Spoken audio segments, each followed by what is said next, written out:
officially. 3 exercises for your warm ability today. I'm gonna give you guys here a couple options. You can either use the band on the rig and do a nice deep squat position with that for 45 seconds. Or you wanna use the wall like we have done a few weeks, maybe like last month. Snuggle up against the wall. Try to get your heels as low as possible and just think about a squat position, right? So you want your ankles trying to be underneath your knees, and you're pressing your knees out, feeling that inner thigh and groin stretch while keeping your back flat. And you can rock to left and right, kind of give one side more attention than the other. If you guys want to link up the band, I'll show you how to do that. That's 45 seconds worth. And then your next exercise is going to be a lying reverse crunch. So legs are in a 90-degree position, basically toes up off the ground. Think about lowering that lower back and bringing your knees towards your armpits, and then want nice and controlled all the way down. Okay, try not to use your hip flexors here. They're going to be working, but you really want to use this and those hips to get those knees up, nice and controlled on the way down. Doing 8 of those, and then an elevated glute bridge. And we're looking to activate the glutes, pressing in, go up as far as you can, really try to push the limits and get those glutes activated. Why aren't I there yet? Work period. I have a clock for you guys today, so you're gonna be timed out perfectly. A minute of work, 30 seconds of rest, 4 exercises. Your first exercise is a body weight exercise, and it's going to be a grasshopper flow, starting in a high plank position here, one leg up, and you're pulling one leg through. Key component is making sure that hand is really pressing into the ground. If you're low, sitting down like this, you're gonna hear that, and it's not gonna be pleasant. It's not gonna be a smooth, well-oiled machine. Pick the leg up, create room, and then come back here. Okay? Every time as you open up and get a little bit looser, maybe you pull that arm back on the other side. Okay, we are doing 4 rounds, so each and every time try to go a little bit further each time. It is 8 to 10. You may or may not get it done within that minute, and that's totally fine as long as you're working for that full minute. Next up is a little skill, a little progression. Talk about progressions. This is going to be called a swing squat. So it's a regular kettlebell swing, but you're dropping into a squat position as that weight comes forward. So it's slow, trying to slow it down a little bit, but as momentum is bringing that forward, before it comes down, you're dropping your hips, and then you're pulling it in back into that swing. Okay, it's not easy to do. What I would do is start with a couple swings first, just to get into a rhythm.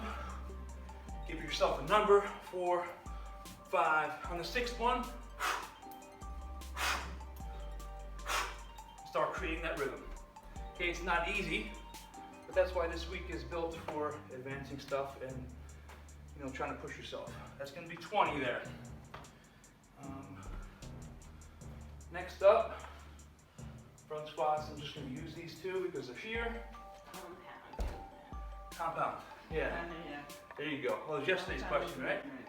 So if you're using kettlebells, holding them in a front rack position, and then you can use that drill we just did for our mobility and practice your squats. Keeping a good strong posture, hips are back, get into that low squat position, and then obviously stand up with good form, making sure your heels stay flat. What's up? Can we use the barbell? 100%. Kettlebells, dumbbells, barbell. Create your own exercise with that.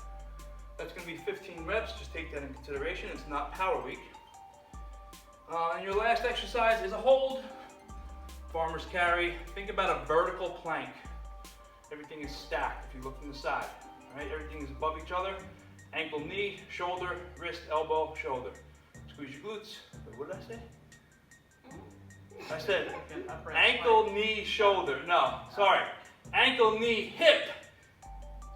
What's next? Wrist, elbow, shoulder. There you go. So everything is aligned. Pull the shoulders back, squeeze the glutes, and you're holding this position, right, in a vertical plank position.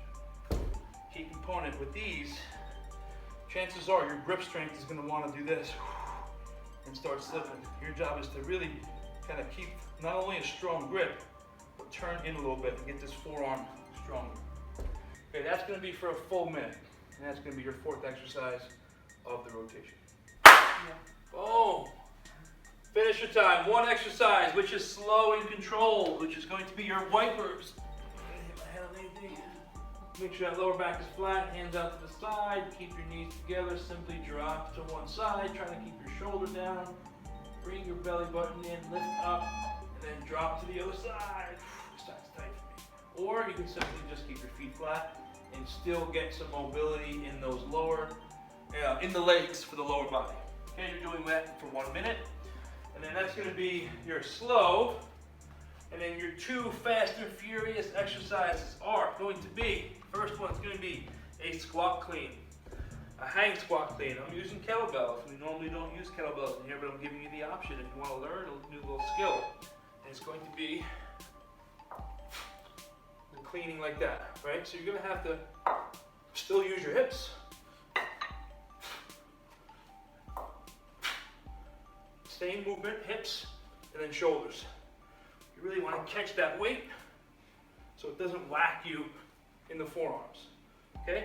Obviously that's going to be leveled up. It's going to be a skill that you can advance to. But if you want to just do dumbbells, totally fine. Hips are back.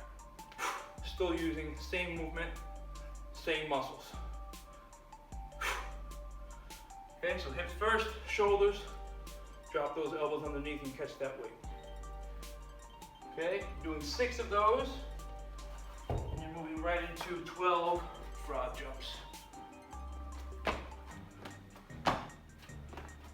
Trying to keep your hands flat and your feet flat, and never take your hands up off the ground. 12 of those. 10-minute AMRAP.